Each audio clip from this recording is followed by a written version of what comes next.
लागू है 3 छुआ जन्म करने नीति 82% हिंदू थिबा देश रे लागू है 3 संतान जन्म करने नीति 82% हिंदू थिबा देश नेपाल रे राष्ट्रीय जनसंख्या नीति को सार्वजनीन करा जायछि।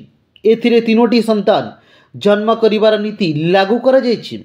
एही नीति को घोषणा करिसंती नेपाल प्रधानमंत्री।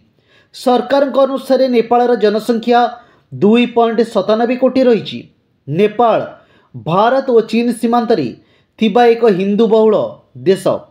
जनसंख्या को नहीं प्रधानमंत्री कहते जनसंख्या दिवस अवसर में एक सभा को संबोधन करी कहते छुआ जन्म करने को आमे आह्वान देइथिलु जहाकु लोक भूल बुझीथिले किंतु वर्तमान लोक विवाह करने को कि संतान जन्म करने को चाहूनांती जा फल देशर विकास अटकी जीव।